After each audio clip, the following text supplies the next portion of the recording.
Voy a invitarte a que me acompañes o abras tu Biblia en el libro de Romanos capítulo 12. Vamos a leer el verso 1.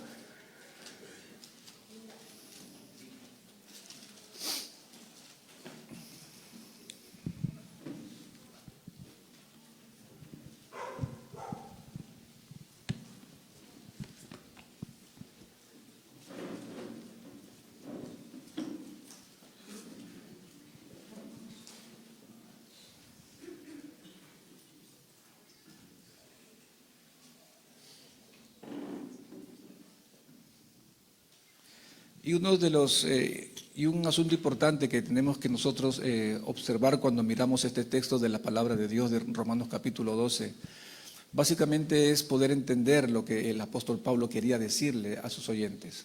Porque acuérdense, esta es una carta a los romanos, no es una carta a la iglesia Jesús Rey y Señor. En su contexto bíblico es una carta dirigida a los romanos. Cuando Dios escribe o cuando el Espíritu Santo inspira al apóstol Pablo a escribir, todas las cartas son dirigidas básicamente a Corinto, a Éfeso, a los colosenses, a los tesalonicenses, a los gálatas.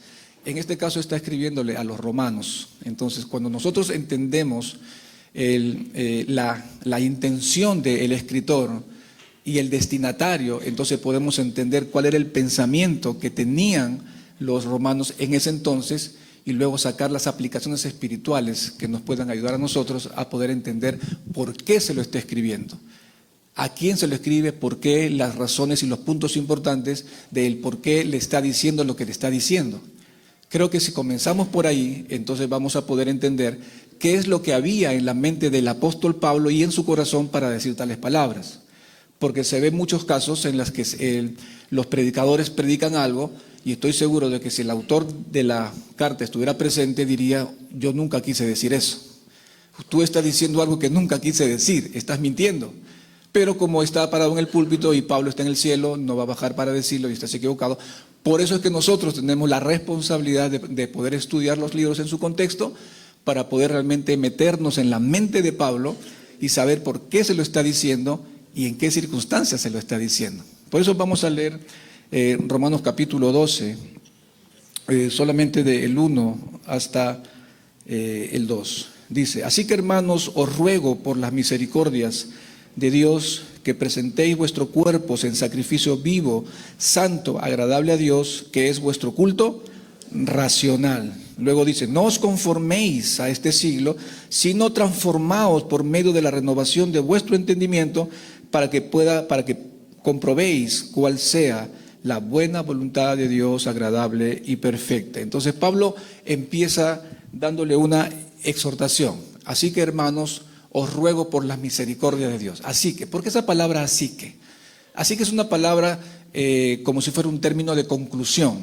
Después de haber leído varios capítulos, desde el capítulo 1 en realidad hasta el capítulo 11, nos narra lo que hemos leído detenidamente el libro de los Romanos. Vamos a darnos cuenta que primero viene lo que es la ira de Dios y luego pasa a acusar al ser humano como pecador, luego pasa a increpar a los que se creían ser cristianos pero que no lo eran, y luego comienza a avanzar y a explicar cuestiones sobre Israel, su condición espiritual de Israel, y luego comienza a mencionar una serie de misericordias hasta llegar hasta el capítulo 12, donde Pablo dice, bueno, todo lo expuesto desde el capítulo 1 hasta el capítulo 11, entonces debe tener una respuesta.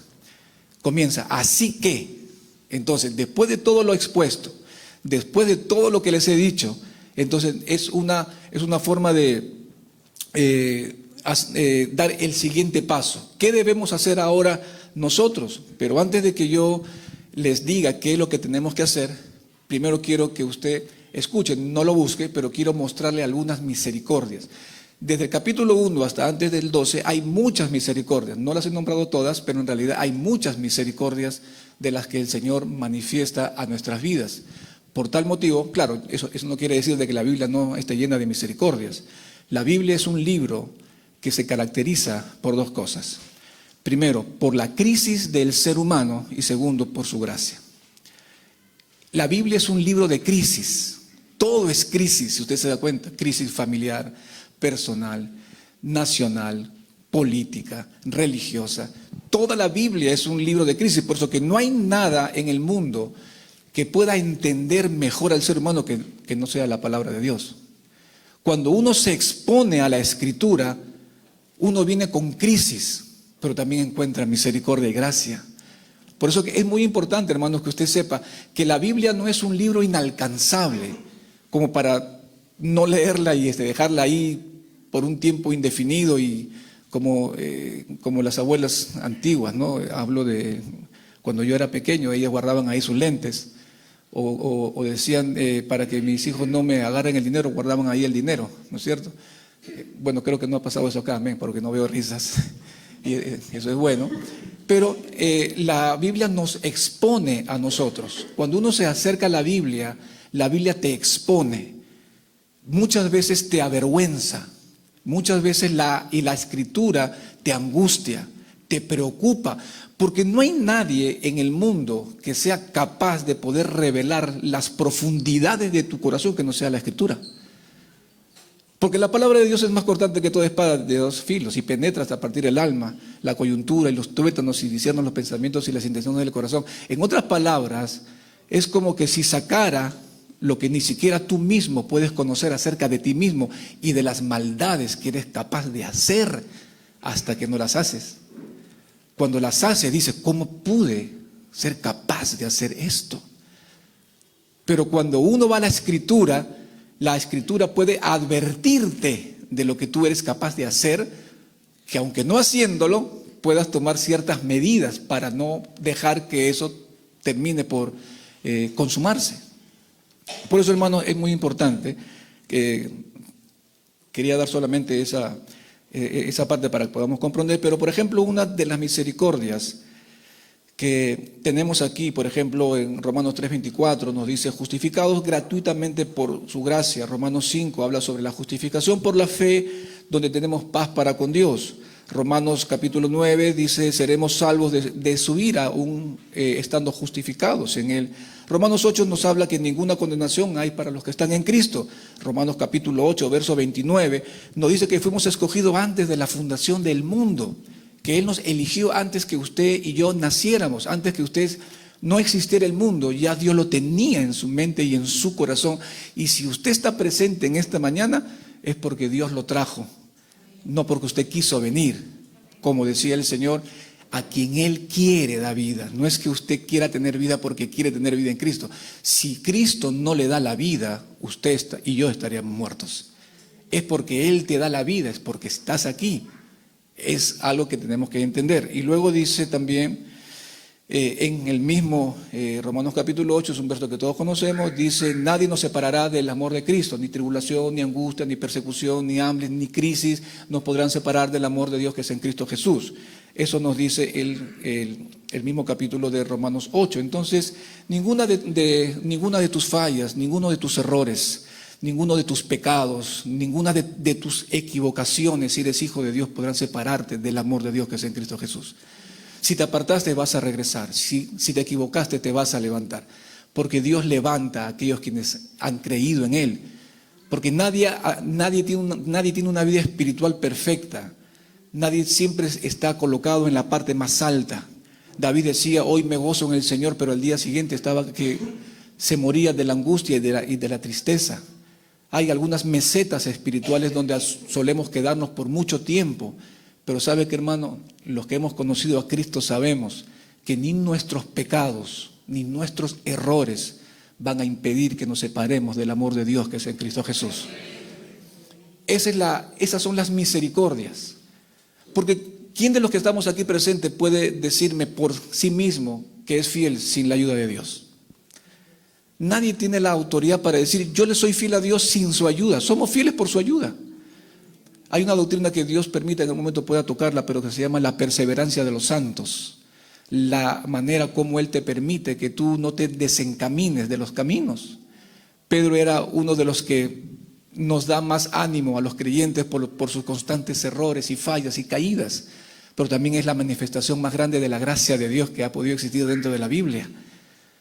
Pedro se apartaba y ¿quién lo buscaba? El Señor. Pedro lo negó y ¿quién lo buscó? El Señor. Pedro decía miles de cosas, hasta en una ocasión apostató de la fe. Él se volvió en el primer apóstata de la fe en el Nuevo Testamento. Pero sin embargo Dios lo perdonó. Entonces, hermano, lo que quiero decir es que las misericordias de Dios van por encima de tus errores, por encima de tus pecados, por encima de tus fallas, por encima de tus caídas. Si te caíste, lo que tienes que hacer es no dejar que Satanás, como dije en una de las prédicas, use tu culpa para apartarte o avergonzarte, sino es momento de recordar de las misericordias de Dios. Entonces, cuando uno entiende esto, vamos a darnos cuenta de que Pablo dice, así que hermanos, mira, todo lo que ha hecho por ti, tenemos que responder. Tienes que responder de alguna manera, tenemos que responder de alguna manera ante tantas misericordias. Porque recuerde que la misericordia es voluntaria, el juicio es obligatorio.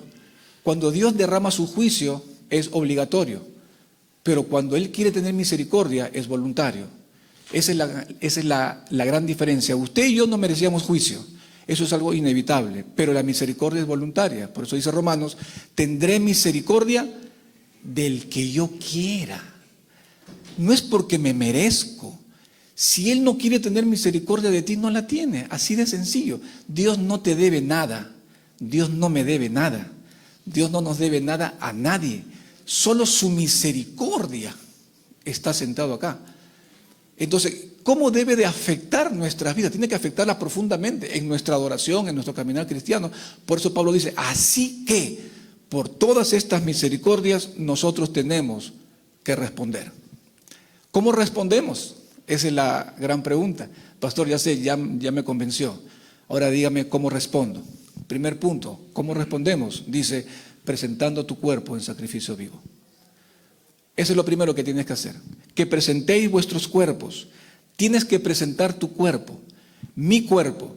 Y a veces en una generación y cultura como la que estamos viviendo, presentar el cuerpo, no sé, no es tan relevante porque están maltratados, ¿no es cierto? El cuerpo no es tan, ¿cómo lo puedo decir? Tan valioso, vamos a decirlo así, aunque voy a explicar después que para algunos sí. Pero lo primero que tenemos que hacer es que presentar. ¿Qué quiere decir esta palabra presentar? Que es una acción voluntaria, tuya. Tu respuesta es una acción voluntaria. Tú tienes que querer. Si yo entiendo las misericordias, entonces mi respuesta tiene que ser voluntaria. Porque si la misericordia de Dios es algo voluntario, entonces al ser convencido por esa misericordia, mi respuesta al presentarme yo delante de Él también tiene que ser voluntaria en respuesta a esa misericordia. No sé si los enredé, pero es la respuesta. Presentar tu cuerpo o preséntate tú mismo. No es que nadie te tenga que traer. A veces lo que hacemos es, insistimos a alguien para venir a la iglesia, ¿no? Hasta le rogamos. Apelamos a su voluntad, apelamos, no sé, de miles de formas, de manera, anda a la iglesia, no, que este domingo va a estar el pastor Derek, ¿verdad? Va a estar el pastor, entonces vengo porque el pastor Derek está, y no es así. O sea, tú traes tu cuerpo, no porque yo estoy aquí, tú traes tu cuerpo porque Él está aquí. Y esa debe ser la principal motivación de presentar tu cuerpo en sacrificio vivo, traer el cuerpo al Señor. ¿Por qué traer el cuerpo al Señor? ¿Por qué el cuerpo? En una cultura donde las personas dicen, Dios no le importa cómo te veas, lo importante es el corazón, ¿no? Dicen, y se ha prestado a miles de interpretaciones y formas en las que uno se puede vestir de la manera que quiere sin respetar la casa del Señor. Y porque Dios mira el corazón, hermano, no me juzgues por lo que ves, júzgame por lo que soy internamente, pero si no te conozco, ¿cómo te voy a juzgar en tu interior si tu interior refleja lo que eres por fuera? Y lo que eres por fuera me dice cómo eres por dentro y la manera como tú estás pensando. Entonces, traer el cuerpo ante el Señor es importante, hermano. ¿Sabe por qué? Porque el cuerpo es el elemento visible que muestra la gloria de Dios. El cuerpo es el elemento visible que muestra la gloria de Dios en nuestras vidas, porque a través del cuerpo es donde se hace visible tu amor, tu paciencia, tu fidelidad, tu servicio, la evangelización. A través de tu cuerpo se manifiesta la gloria de Dios. Por eso es importante nuestros cuerpos. A través del cuerpo mostramos la alabanza. Cuando usted adora, ¿cómo lo adora? Con el cuerpo. Con el cuerpo. Usted levanta sus manos, si se arrodilla, con el cuerpo. Todo es con el cuerpo. Por eso Pablo dice, presenta tu cuerpo delante de la presencia del Señor. ¿Por qué? Porque el mundo ve a Cristo a través de nuestro cuerpo. No nos parecemos a Él físicamente hablando, pero sí tenemos que parecernos a Él en nuestro carácter. ¿Y cómo se demuestra el carácter? A través del cuerpo. ¿O usted tiene alguna otra forma en que muestra su misericordia y su amor si no está a través del cuerpo? A través del cuerpo nosotros manifestamos al mundo la misericordia cuando nos abrazamos, cuando le damos amor a alguien que necesita ser amado, cuando das un almuerzo, cuando estiras la mano, cuando le damos un pasaje, un pañuelo, el hombro para que llore, cuando le damos una palmada en la espalda y le decimos que todo va a estar bien, que yo voy a orar por ti. Todas son manifestaciones del cuerpo. La ciencia médica dice que cuando hay abrazos entre las personas, hay una especie de una sustancia que se libera, que hace que la persona, quien lo reciba, sienta el consuelo. El cuerpo, hermano, es más importante de lo que usted imagina. Por eso que lo primero que dice el apóstol Pablo, no dice, por la misericordia de Dios os ruego que canten, os ruego que se arrodillen. No, presenta tu cuerpo. Es lo primero que tienes que hacer y entender en tu vida que lo primero que tienes que traer a Cristo es tu cuerpo. Por lo tanto, tienes que cuidar tu cuerpo. Cuídalo. Cuida tu cuerpo, porque es la vía y el elemento donde le demostramos al mundo lo que Cristo es. Luego dice, los testimonios. El testimonio se da a través de el cuerpo, ¿no? Usted cuando dice, mira cómo da mal testimonio, es porque está mirando cómo es su comportar, cómo se está comportando, qué es lo que está haciendo, yendo por donde no debe de ir, hablando lo que no debe de hablar, parando con quien no tiene que parar y haciendo cosas que no debe de hacer. ¿Cómo lo vemos? A través del cuerpo. Y lo vemos y decimos, qué mal testimonio.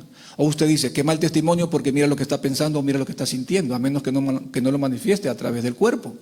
Yo no puedo juzgarlo por lo que piensa porque no sé lo que piensa, ni decir lo que está sintiendo porque no veo lo que está sintiendo. Solamente veo lo que veo por lo que usted hace. Y lo que usted hace es lo que nosotros y el mundo puede ver. Por eso, hermano, es importante. Por eso que cuando Jesús habla en Mateo capítulo 25, verso 34, dice, porque tuve hambre y me disteis de comer, tuve sed y me disteis de beber. Dice, fui forastero y me recogisteis, estuve desnudo y me cubristeis, enfermo y me visitasteis, en la cárcel y vinisteis a mí. Este texto ha sido utilizado como principio para hacer visitaciones en las cárceles, ayudar al pobre. Pero hermano, ¿sabe de quién está hablando? Está hablando de la iglesia, no está hablando de uno que no conoce a Cristo.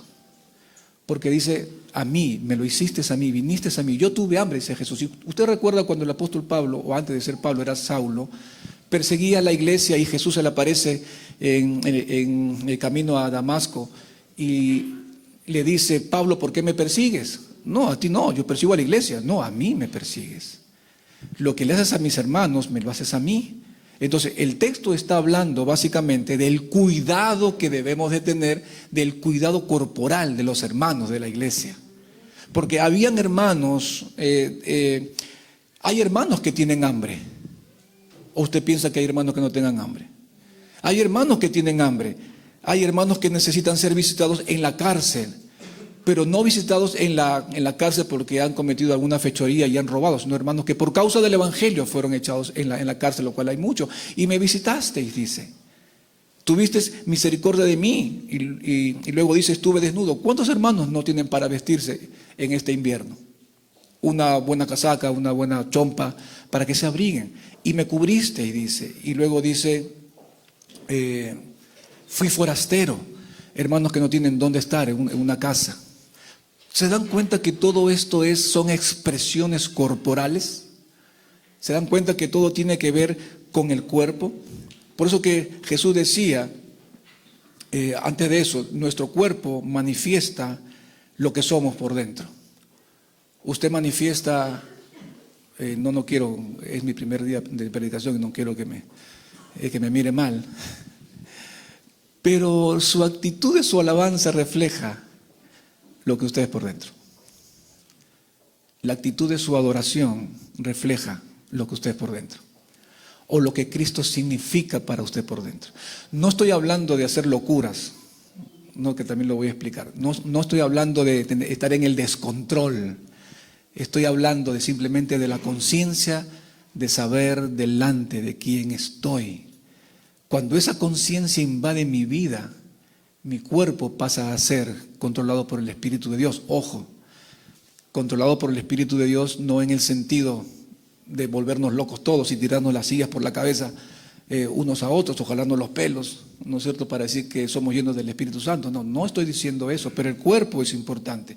Por eso que Jesús decía en Mateo capítulo 5, verso 16, decía, y mire esto, así alumbre vuestra luz. Dice, ¿cuál es la luz?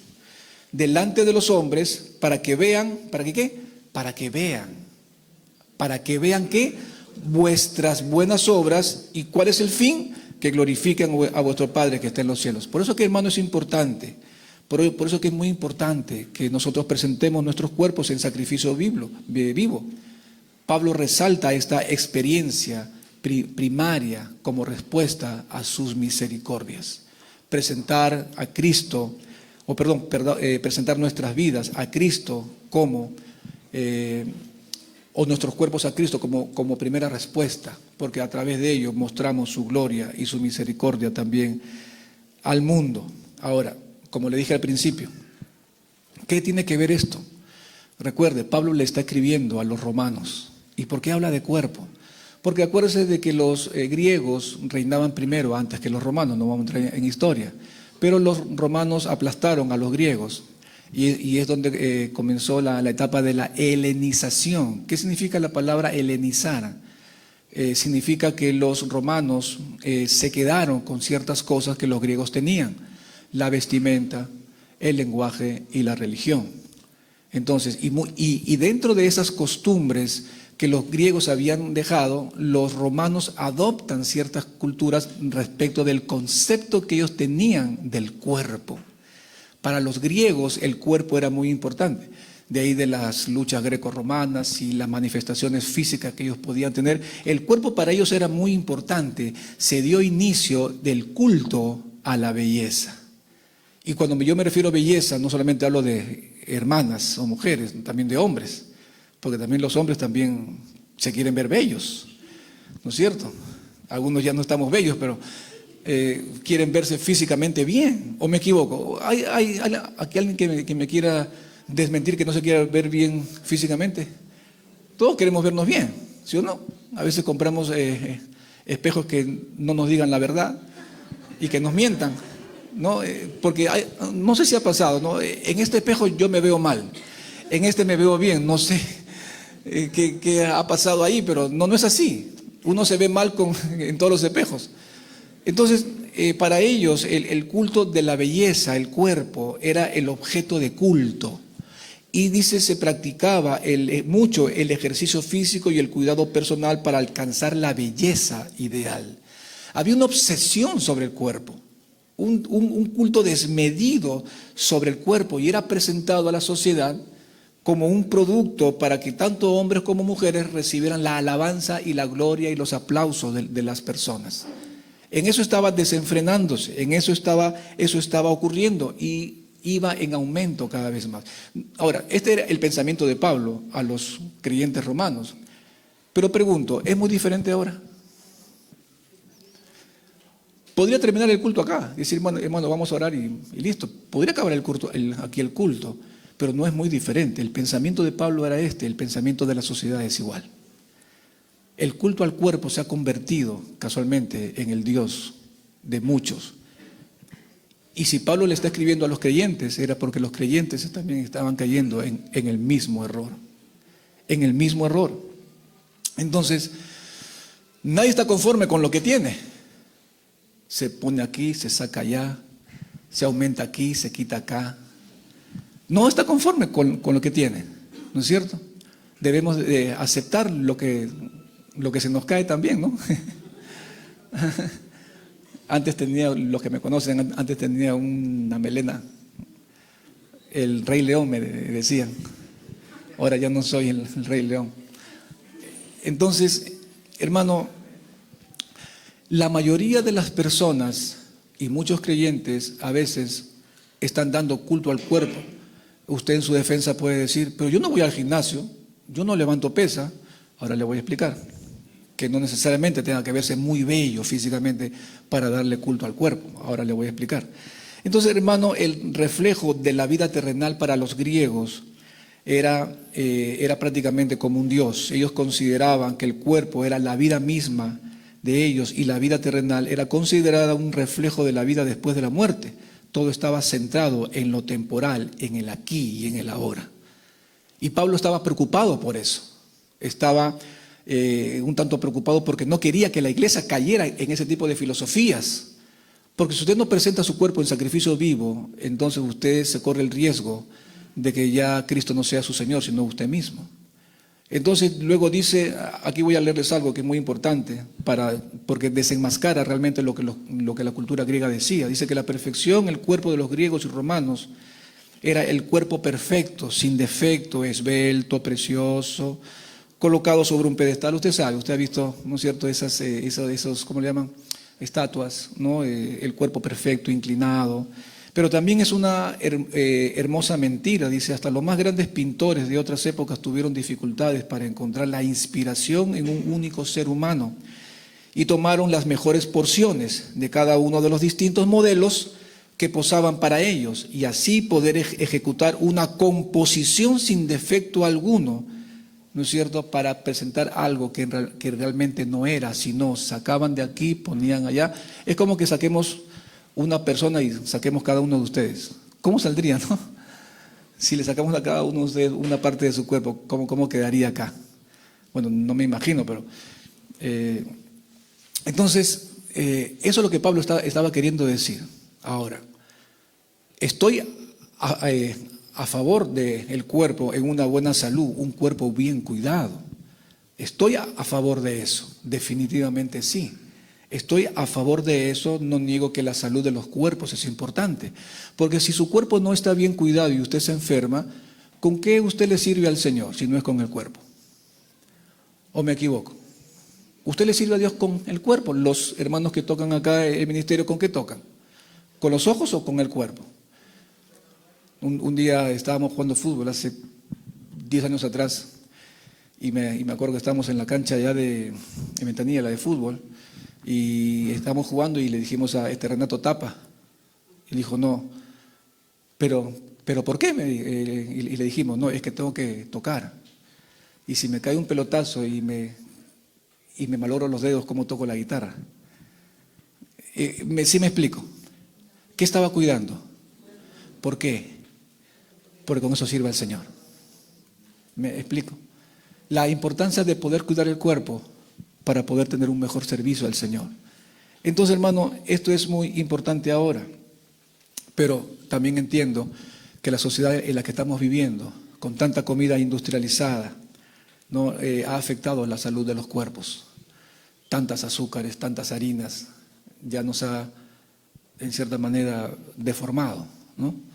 Y ha dañado nuestra vida, nuestros cuerpos. Muchas veces los cansancios emocionales es producto de una falta de cuidado sobre los cuerpos. A veces se siente tan cansado cuando no ha hecho nada. Pregúntese si no hay alguna inflamación producto del azúcar en su cuerpo. Son cosas que tenemos que no es comer por comer, hay que comer, pero hay que comer bien. Ahora, no es que tampoco seamos personas que nos vamos a privar de todo, pero Pablo decía que debe haber un equilibrio en nuestras comidas y para poder mantener una salud física, ¿no? Hermano, no puedo ir el día domingo a la iglesia. ¿Por qué no vas a ir a adorar al Señor? Porque comí una hamburguesa con todas las cremas y encima tomé una gaseosa helada y amanecí mal del estómago. ¿Quién es responsable de eso? Él mismo. Y se perdió la posibilidad de estar en la casa de Dios porque de repente Dios tenía una palabra para él ese día y se la perdió por eso. Entonces, hermano, creo que nosotros debemos de entender eso, de poner nuestros cuerpos en sacrificio. Entonces, Pablo trataba de hacerles entender a los romanos, a los creyentes romanos, que esto era una parte importante de la adoración en cuanto a las respuestas por su misericordia. Entonces, ¿cómo el cuerpo nos domina? Muchas veces el cuerpo, como dije al principio, no necesariamente tenga que estar en un gimnasio para verse de la manera más extraordinaria, para pensar que usted le rinde culto al cuerpo. Pero el hecho de que usted diga, tengo frío y no me levanto para ir a la iglesia hoy, es una forma de decirle al cuerpo, tú mandas acá. Hoy no voy a la iglesia porque tengo sueños, es una forma de decirle al cuerpo, tú mandas acá. O cuando de repente no sé, en la playa o cualquier otra cosa, o tengo muchos sueños, no me levanto. ¿Se da cuenta cómo mucho de la cristiandad es doblegada y sometida por la voluntad del cuerpo? Es sometida por la voluntad del cuerpo. Todo lo que el cuerpo desea que tú hagas, tomas o comes. Por eso Pablo dice, presenta tu cuerpo, tráelo. Tu cuerpo te va a decir que no, pero tú dile, tú aquí no mandas. Yo te voy a traer. Así vengas, de repente, hermano, usted venga molesto y amargo al culto, se le va a pasar cuando comienza a cantar. Se le va a pasar cuando Dios comienza a ministrarle. A todos nos ha pasado. Nadie me va a decir que no. A veces he venido a predicar muy cansado, muy cargado, al punto que se me atraviesa por la cabeza de decir, no voy a predicar. Pero cuando he venido a predicar y he predicado, he salido como nuevo. ¿Por qué? Porque casualmente el cuerpo se opone al espíritu. Cuando el espíritu gobierna la vida del creyente, el cuerpo pasa a un segundo plano, no lo gobierna. Por eso no necesitas estar en un gimnasio y verte esbelto para decir que le haces culto al cuerpo. El hecho que tú le digas a tu cuerpo o que tu cuerpo te diga a ti lo que tienes que hacer, ya lo estás obedeciendo y él para ti se ha constituido como Dios. ¿Por qué?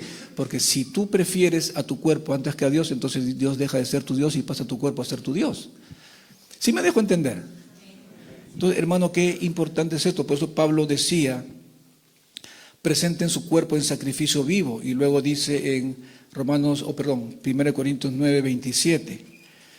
Sino que golpeo mi cuerpo y lo pongo en servidumbre, no sea que habiendo sido heraldo para muchos, yo mismo venga a ser eliminado. Pablo decía, yo no voy a ser esclavo de mi cuerpo. Yo voy a someter mi cuerpo, no haré lo que mi cuerpo quiera decirme. Y no voy a hacer lo que él me está diciendo. La traducción correcta sería que aquí, cuando Pablo dice que yo golpeo mi cuerpo, en la intención griega en la que Pablo le está escribiendo a los romanos lo entendían perfectamente. ¿Por qué? Porque la intención griega de esta palabra significa yo mismo me golpeo como si fuese un boxeador que se da golpes en la cara y queda todo moreteado por acá. Esa es la intención con la que Pablo está hablando. Golpéate de tal manera, creo que sí es forma figurada, ¿verdad? No vaya a encontrar el domingo que todos vienen con los ojos morados, sino que se golpea sus propios ojos en señal de autoridad. Te someto. Si tengo que infringirte dolor, también lo voy a explicar, lo voy a hacer, pero no como el dolor de los ascetas, que buscaban el dolor físico buscando a través de ello una santificación más grande. No es así, no está diciendo eso. En forma figurada, golpea tu cuerpo, en otras palabras, somételo. Que él sea tu esclavo, no tu esclavo de él. Si usted se va a acostar tarde para venir al culto, usted se va a dormir. No va a escuchar nada. Estoy predicando, se queda dormido y dice, amén, amén, amén, amén. Y no sabe lo que he dicho. ¿No? Es importante, hermano, que usted podamos comprender esto. Lo pongo en servidumbre. Él es mi cuerpo se convierte en mi siervo. No, como dije, no son como los ascetas que ellos buscaban infringirse castigos al cuerpo como una forma de buscar la santificación. O como la muy conocida Santa Rosa de Lima, que ella se rasguñaba la cara porque como era hermosa no quería robarle la gloria a Cristo.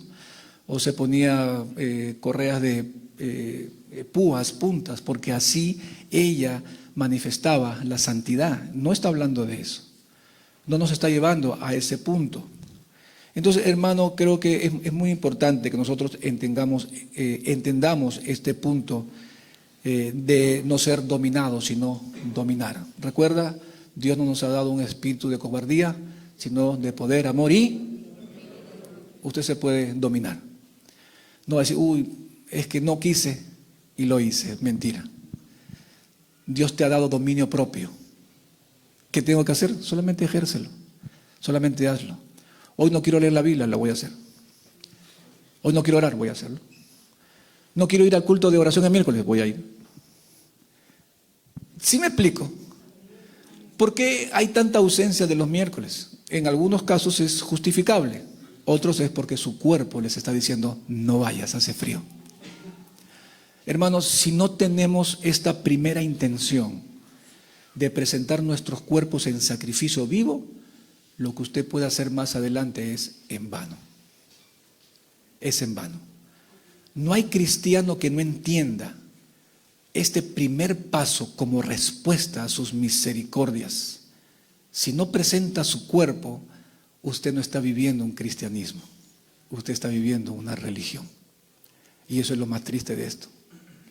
Y luego dice, ¿de qué manera lo presento? En sacrificio vivo, santo y agradable. Una diferencia grande. Recuerdan que en el Antiguo Testamento los sacrificios eran muertos, ahora los sacrificios son vivos. Ahora usted no va a venir muerto, usted tiene que venir vivo y coleando.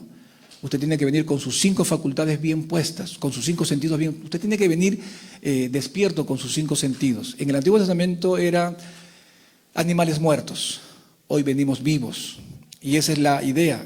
No un sacrificio muerto porque el muerto no habla, el muerto no siente, el muerto no conversa, el muerto no experimenta, el vivo sí. El muerto no se quebranta, el vivo sí se quebranta. El muerto no llora, el vivo sí. Toda una experiencia física, espiritualmente hablando, para los creyentes. Entonces, creo que Pablo dice, presenta tu cuerpo en sacrificio vivo, santo y agradable a Dios. Sacrificio vivo. Como dije hace un instante, no es la manifestación de la restricción y el castigo duro del cuerpo. Como también se ha dicho, unos que se enclaustran y otros van por el celibato, donde no se casan porque, bueno, dice que es una manera más de acercarse a Cristo. No es así, eso no es lo que Pablo está diciendo acá. Entonces, Romanos 6 dice, ni tampoco presentéis vuestros miembros, hablando del cuerpo, al pecado como instrumentos de iniquidad, sino presentaos vosotros mismos a Dios como vivos entre los muertos. Y vuestros miembros, o sea, tus brazos, tus piernas, tus ojos, tus pies y todo lo que tú eres corporalmente hablando, como vivos a Dios, como instrumentos de justicia. Instrumentos de justicia. Usted es un instrumento de justicia o un instrumento de injusticia. Usted lo va a decidir. Usted decide si ser un instrumento de justicia o usted va a decidir si es un instrumento de injusticia. Usted lo va a decidir. No lo va a decidir nadie. Usted va a decidir ser un instrumento para la gloria de Dios o va a ser un instrumento para que maldigan el nombre de Dios. Depende de usted, depende de mí, depende de la iglesia. Su cuerpo es importante. Presentarlo. ¿Qué es vuestro culto racional? ¿Qué es la palabra racional?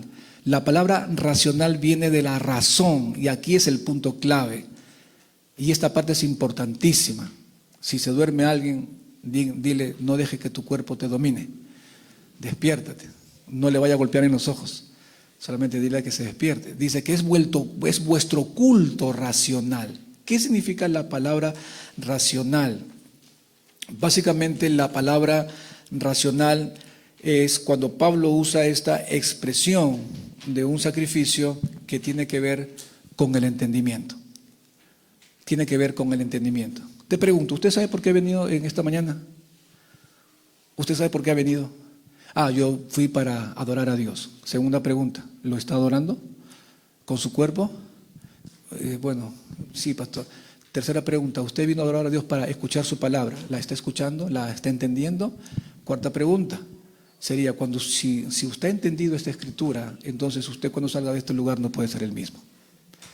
Si usted sigue siendo el mismo, usted nunca trajo su cuerpo, nunca lo ofreció en sacrificio vivo, nunca escuchó la palabra y su vida sigue siendo la misma. Pregúntese en su interior, ¿qué está pasando dentro de mi corazón? ¿Por qué no puedo manifestar lo que realmente yo debo de ser? Todo está en que nuestro cuerpo nos está gobernando. Básicamente eso. Y luego dice que es vuestro culto racional, no es irracional. ¿Usted ha visto cultos irracionales? Yo he visto miles de cultos irracionales. Gente corriendo de un lugar a otro. Un pastor que subía al cielo con una soga porque ya él era Cristo. Un pastor con un martillo porque se creía Thor. Una pastora que disparaba con una pistola, o sea, claro, una pistola de juguete para disparar a las fuerzas del enemigo que estaban ahí presentes. Otros como locos temblando y tirándose al piso, diciendo que es la unción del Espíritu Santo, un desenfreno total. Aquí Pablo dice, no, yo no estoy apelando a las emociones, sino a la razón. La palabra viene del griego logikos, y la palabra logikos significa entendimiento, razón de lo que tú haces. En otras palabras, ¿sabe lo que Pablo está diciendo? Si vas a ir a adorar a Dios, dale un culto inteligente. Un culto inteligente significa que sabes delante de quién estás, que sabes lo que vas a decir y que sabes lo que vas a hacer. No es como esos cultos, no, está lleno del Espíritu Santo, dice, y no sabe lo que está haciendo. Y se tira al piso y balbucea, dice 50.000 palabras que no se le entiende. No, está lleno del Espíritu. Me pasaría toda la tarde para explicar cuál es la característica de un creyente lleno del Espíritu Santo y no tiene nada que ver con eso, nada que ver con eso. Incluso ni hasta el hablar en lengua significa que alguien esté lleno del Espíritu de Dios. Porque los dones son diferentes a los frutos, así como los dones al carácter. Os dio dones de lengua, sí, como una manifestación, pero luego Santiago dice, habla del fruto. Si tú eres capaz de refrenar tu lengua, entonces eres varón perfecto. La disputa entre el don y el carácter, entre el don de hablar en lenguas descontroladamente como aquel que se frena para hablar del que no tiene que hablar. Eso es madurez, eso es carácter, eso es fruto. Pero lamentablemente la sociedad y las iglesias en las que estamos viviendo ahora, las manifestaciones del Espíritu Santo tienen que ver más con el desenfreno, más que con la lógica y con la razón. No digo que tenemos que racionalizarlo todo, pero sí saber lo que estoy diciendo delante de quién estoy y lo que estoy haciendo delante. Eso es un culto racional. Tienes que saber delante de quién estás. Isaías, cuando estaba delante del Señor, hizo, he visto al Rey alto y sublime, en los primeros capítulos de Isaías. Ahora soy muerto, dice. Ahora soy muerto. Si tuviésemos esa misma conciencia delante de quién estamos, hermano, no sé qué pasaría en este lugar. No sé qué pasaría. Pero creo que cada uno, individualmente hablando, cuando lo experimenta, sabe que su adoración a Dios llega desde lo más profundo del corazón. Y no le importa quién esté a su lado. No le interesa si me están mirando. No le importa si me miran con cara de que este está loco. No me importa. No me interesa. Si alguna locura voy a hacer, que sea en la adoración racional y consciente de saber delante de quién estoy. Hermano, es muy importante esto. Por eso dice 1 Corintios 14, 15. ¿Qué pues? Oraré con el Espíritu, pero oraré también con el entendimiento. Cantaré con el Espíritu, pero también cantaré con el entendimiento. ¿Sabes lo que está diciendo? ¿Sabes? Si estás cantando, tienes que saber lo que estás cantando. Si estás orando, tienes que saber lo que estás orando. Tienes que saber lo que estás orando. No, hay unos que están, tus promesas, como nos mueve, y no sabes lo que está cantando. Porque la gloria de Dios viene, sí, pero no les afecta en su espíritu, no les afecta. Hay que preguntarse. Entonces, ambas cosas, orar y cantar, ambas tienen que ser con el entendimiento. Tienes que saber lo que estás cantando. O los esposos, cuando le dicen palabras a sus esposas, se las dicen. Hay esposas que le dicen, sí, tú me dices que me amas, pero tú lo dices por decir. Tú me dices que soy bonita, pero mentiroso, no te creo. Lo dices porque y por decir. ¿Usted le diría algo a su esposa sin la conciencia de saber lo que le está diciendo? Aunque hay a veces hombres que le dicen cada cosa a la esposa y la hieren y hablan barbaridad y media que la hieren sin saber lo que le están diciendo y causándole un tremendo dolor en su corazón. Pero a veces, ¿usted es consciente de lo que le dice a su esposa? ¿Es consciente de lo que le habla o no? No le voy a preguntar a las hermanas, le voy a preguntar a la hermana Milagro, ella debe saber cómo los esposos les dicen o les hablan a ellas, o les causan dolor o les causan felicidad. Es muy importante, hermano, eso. Tengo que tener el entendimiento. Estas dos cosas tienen que estar involucradas en el culto.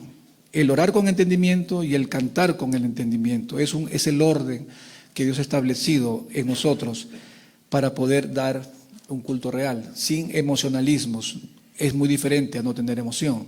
Es bueno emocionarnos, porque amaremos al Señor nuestro Dios con nuestra alma, pero otra cosa es el emocionalismo, donde te controla todo y pierdes la razón.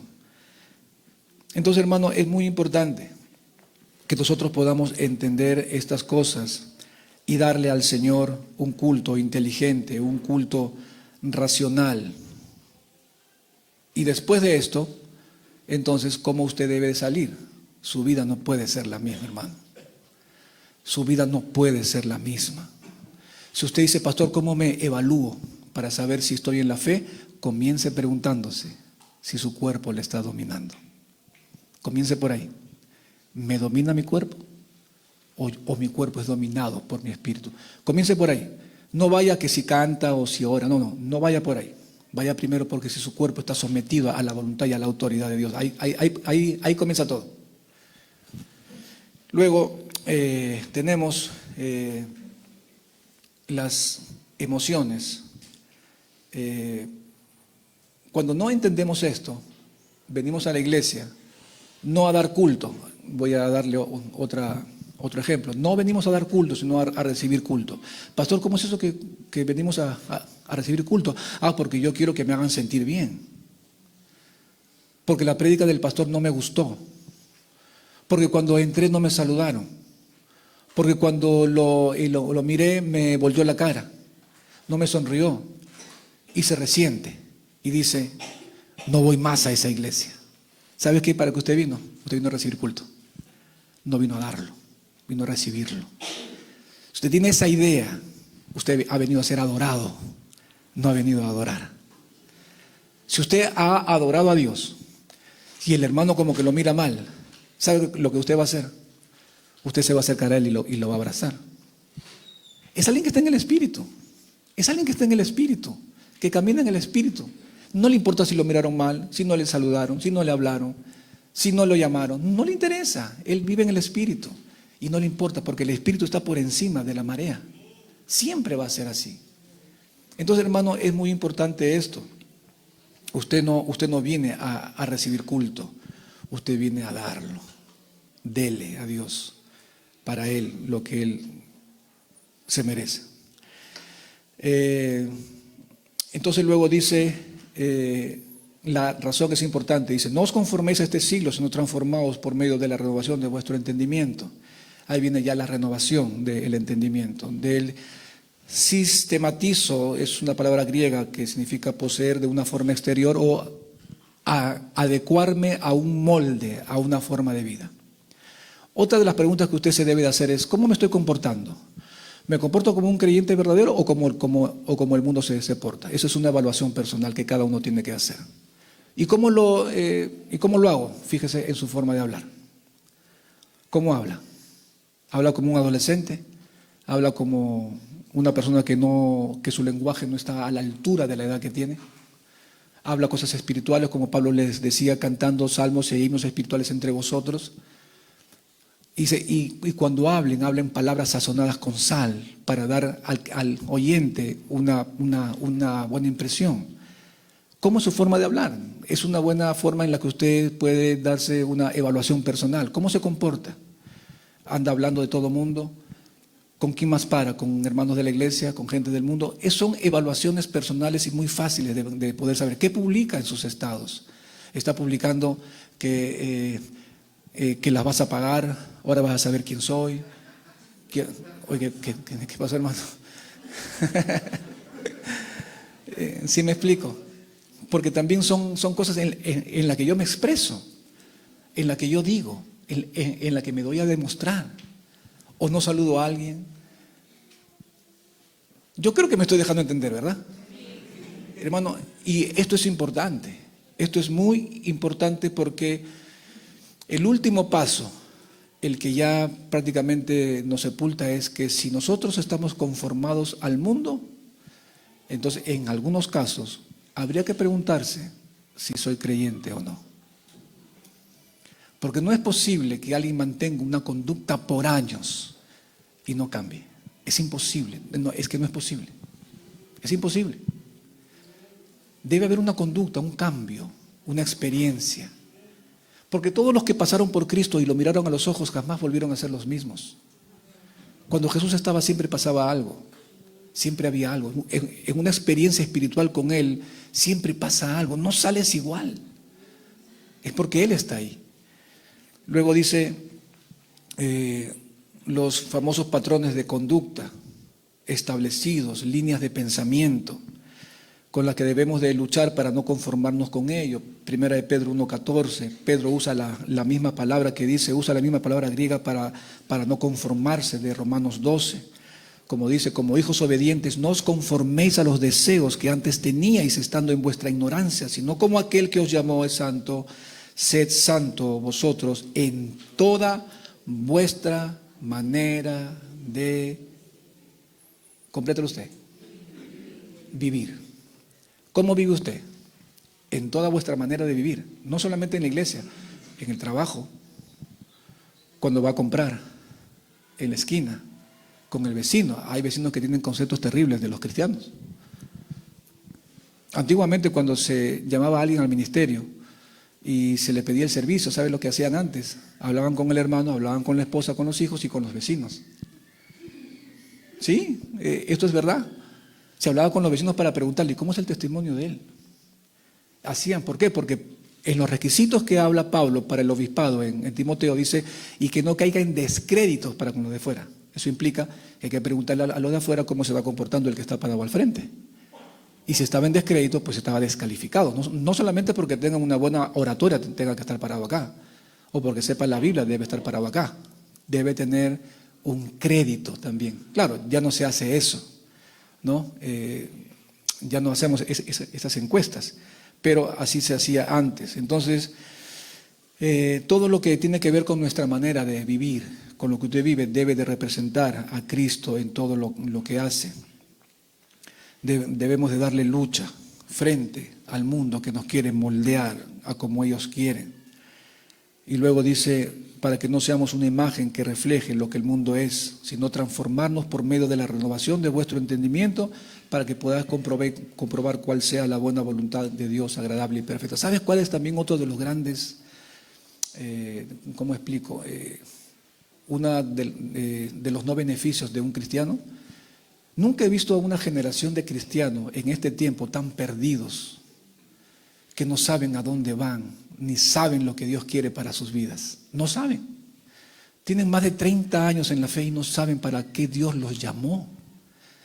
Habiendo librerías completas de libros, autores tremendos de la Escritura, Biblias en todas las versiones, lenguaje actual, lenguaje sencillo, traducción viviente, nueva versión internacional, la Biblia de las Américas, la Reina Valera, la Biblia del Oso, la Biblia de Gómez. Hay una serie de traducciones y veo a una cristiandad cada vez más perdida que no sabe dónde va.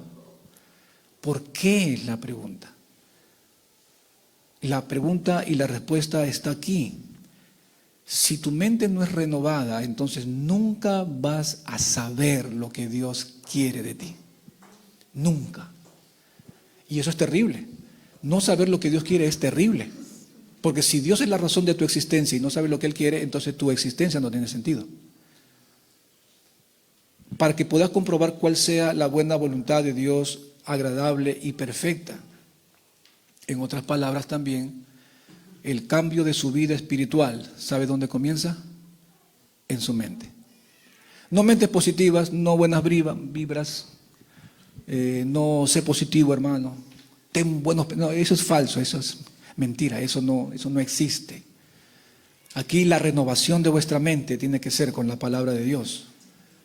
En tiempos peligrosos como el que estamos viviendo, nuestras mentes están siendo controladas por dispositivos tecnológicos, celulares, donde prácticamente se pasan horas de horas mirando, publicando TikTok, Instagram y no sé qué otras cosas más, publican y mandan y publican y mandan y son conformados a eso.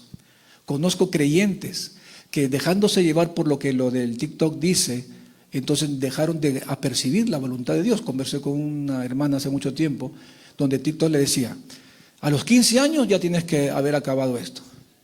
A los 20 ya tienes que estar de novio. A los 23 tienes que estar casada o casado. Y a los 28 tienes que ser un profesional. Y él se mira y dice, ni siquiera estoy en ninguno de estos pasos. Entonces comienzan a entrar en la ansiedad. Se angustian porque TikTok le está diciendo a ellos cómo deben de ser su vida en diferentes etapas de sus vidas. Cuando va al devocional, le dicen, no te desesperes por lo que vendrá el día de mañana. Entonces, ¿cómo actuamos? Actuamos con ansiedad, porque los dispositivos están controlando nuestra vida si nos estamos conformando a la imagen de ellos. Estamos prácticamente perdiendo nuestras vidas espirituales y convirtiéndonos en máquinas humanas, haciendo todo lo que los dispositivos nos están diciendo que nosotros hagamos.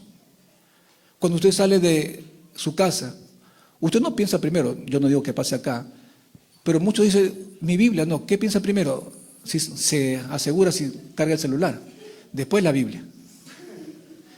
Aunque ahora la Biblia también la tienen ahí, ¿no? Lo primero que se preocupa no es que si almorzó o no, usted se preocupa si su celular está cargado o no. Si tiene batería o no, entra en una casa, hola, ¿cómo está? ¿Tienes cargador? ¿O me equivoco? Es lo primero que piden. Sí, ¿cómo está? Dios le bendiga. ¿Tienes un cargador aquí porque estoy en cero? ¿Lo enchufa? Ahora sí, cuéntame, ¿qué tal? ¿Cómo te ha ido? ¿Sí me explico? Fíjense cómo estamos siendo conformados a eso. Y estamos dejando que la palabra de Dios nos forme para poder conocer su voluntad. ¿Con quién te vas a casar? Para que no cometas errores. ¿Con quién te vas a casar? ¿Qué trabajo puedes tener? ¿Con quién tienes que ir? Todas las respuestas están en la Biblia, todas. Todas están ahí. Entonces, si yo no me conforme a la Escritura, estoy más perdido en este mundo. Y solo sé que tengo que ir a la iglesia de los cultos, pero no sé lo que Dios quiere de mi vida. Entonces, hermanos, es muy importante eso.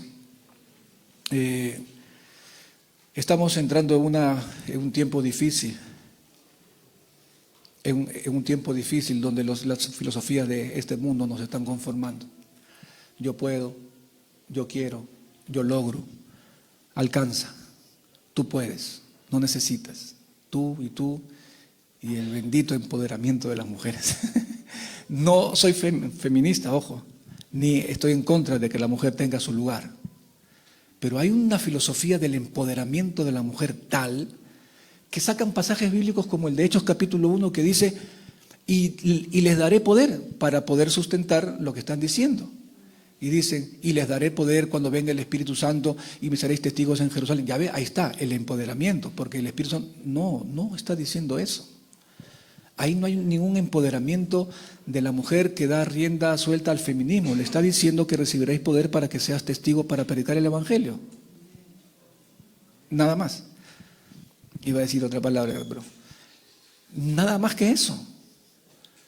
Hermano, es importante. Nos están ganando la batalla y no nos estamos dando cuenta. Sutilmente la tecnología nos está ganando la batalla. Sutilmente hemos dejado de adorar a Dios como Él se merece. Por eso es importante renovar nuestra mente. Renovamos todo, ¿verdad? Renovamos guardarropa. Y estos zapatos están ya viejos, hay que comprar nuevos, ¿no? Allá en Estados Unidos, bueno, ya es la exageración, porque ahí botan cosas nuevas. Botan camas nuevas, iPad nuevos, todo nuevo. Si usted va y no tiene cosas, como usted va a la calle con un camión y arma su casa. Sí, la arma con muebles, sillas, televisores. Usted la arma y todo funciona. Pero a veces hay una desesperación por renovar todas las cosas en nuestras vidas y no renovamos nuestra mente, que es lo más importante. El pastor Dante decía en uno de sus devocionales, sobre toda cosa guardada, guarda tu corazón, porque de él mana la vida. Y si no estás viviendo es porque no estás guardando tu corazón. Nada más. Es que la vida cristiana es tan práctica y tan sencilla. Si tú guardas tu corazón vas a vivir. Pero si se lo entregas a cualquiera, definitivamente te va a hacer doler. No pongas tu corazón donde no debes de ponerlo. Nada más sencillo que eso. Pastor, yo conocía ese versículo. Sí, correcto. Amén por eso. ¿Lo entendía? No. Es otra cosa también muy diferente. Entonces, aquí hay una... Ayrton creo que lo explicaría mejor, pero voy a leerlo en una cuestión de redes neuronales, que así le llaman, ¿no? En cuanto a la... dentro de nuestro cuerpo existen neuronas que son unidades básicas del sistema nervioso, que juegan un papel crucial en la transmisión de la información que da lugar a los pensamientos.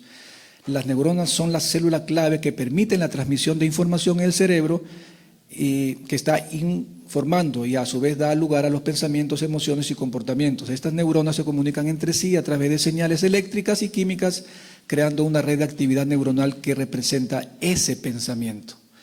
Lo que está queriendo decir es que cuando yo tengo un pensamiento constante y permanente sobre algo, entre neuronas se comunican y crean una red en mi cerebro.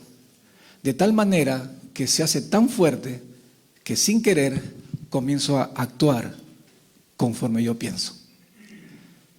¿Sí me explico? No creo, no. Se crea una red en mi cerebro por la repetición de pensamientos que afectan mi conducta. Y eso son redes de información que se hacen. Es como los cableados de electricidad. Hay una red, ¿no? Hay una red que cubre a todo el distrito. Entonces, pero ya el Señor ya lo había anticipado antes en los proverbios. Tal es el hombre en su corazón, tal es él. Así como piensa, actúa. No podemos saber lo que la persona piensa, pero sí puedo conocer en cierta manera lo que piensa por lo que hace. Tanto repite algo que ya sabes cómo está pensando. No necesito saber lo que piensa. Tanto repite esto, sé lo que piensa, porque tal es su pensamiento en su corazón, tal es, así es como él. ¿Cómo hacemos? Nos vamos a terapias para que nos cambien el pensamiento. Aquí viene el punto. Tenemos que poner la palabra de Dios. Si yo comienzo a hablar la palabra de Dios siempre, ¿qué se va a crear? Va a destruir las primeras redes y establecer una nueva red neuronal en mi cerebro. Y de repente usted tiene la palabra de Dios clavada en su mente y en su corazón, y usted va a actuar conforme a la palabra, y eso es visible a través del cuerpo. ¿Se ve? La pregunta es, ¿usted habla siempre la palabra? ¿O está hablando cualquier cosa menos la palabra? ¿Quiere renovar su forma de pensar? Hable la palabra, lea la palabra, comunique la palabra. El que no lee la palabra le va a decir que es exagerado, que es un radical y un fanático, no le interesa.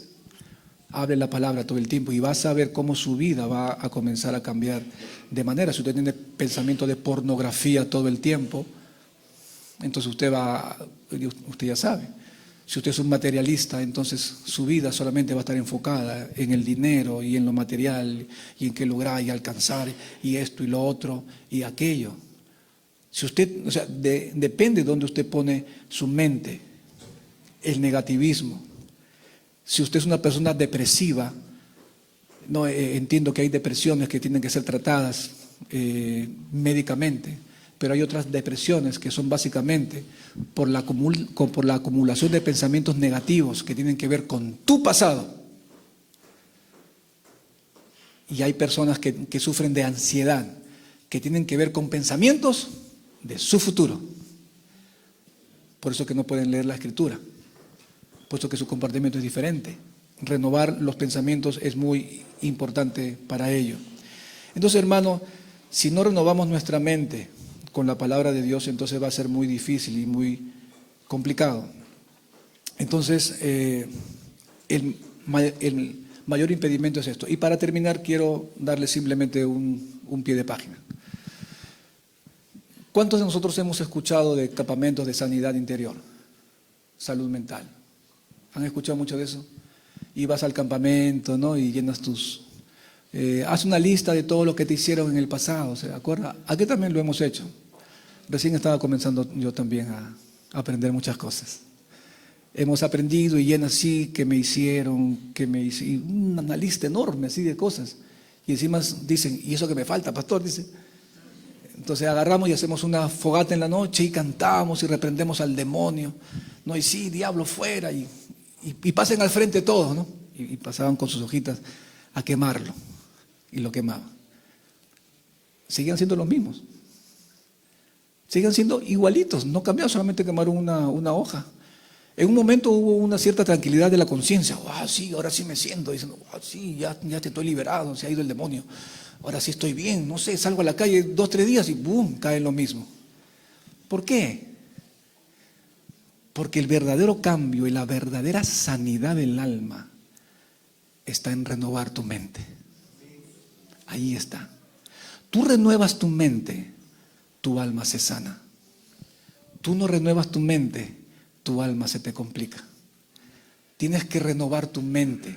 Ahí está la sanidad y la liberación. No está en los demonios. Yo no sé si había un demonio de depresión, pero dicen, espíritu de depresión. No sé si hay demonios de depresión. Te ato aquí y te reprendo allá y te expulso aquí. Y acordémonos que el diablo no es omnisciente. Si él está acá presente, entonces lo atamos y ya quedó. Ya no tienen por qué atarlo allá. Pero allá lo desatan, aquí lo atan, acá lo vuelven a echar y allá lo vuelven a liberar. Entonces, ¿sí, se dan cuenta?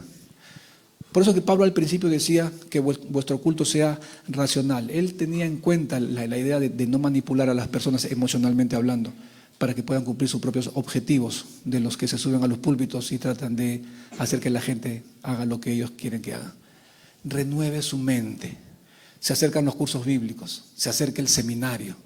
Renueve. ¿Ya se matriculó? Yo me imagino que sí. El pastor Dante debe estar empujando a la gente para que ya no se inscriban, debe estar desesperados llamándolo por teléfono, escribiéndolo, pastor, yo ya separé. Yo me imagino, ahora le voy a preguntar. Así que al final del culto voy a hacerme loco y como que no veo y se está escribiendo, y de ahí voy a voltear y voy a preguntar. Pero si no se inscribe en el seminario, entonces ¿cómo va a renovar su mente? Si no lee la palabra, ¿cómo va a renovar? Entonces la sanidad está en sus manos. La liberación de sus expresiones emocionales está en sus manos. No tiene por qué seguir viviendo emocionalmente hablando así si usted se dedicara a renovar su mente con la palabra de Dios. Aquí está la clave para todo. Por eso Pablo decía, presenta tu cuerpo en sacrificio vivo, santo, agradable a Dios, que es vuestro culto racional. Y no os conforméis a este siglo, sino transformados por medio de la renovación de vuestro entendimiento, para que puedan comprobar cuál es la buena voluntad de Dios, agradable y perfecta. Amén.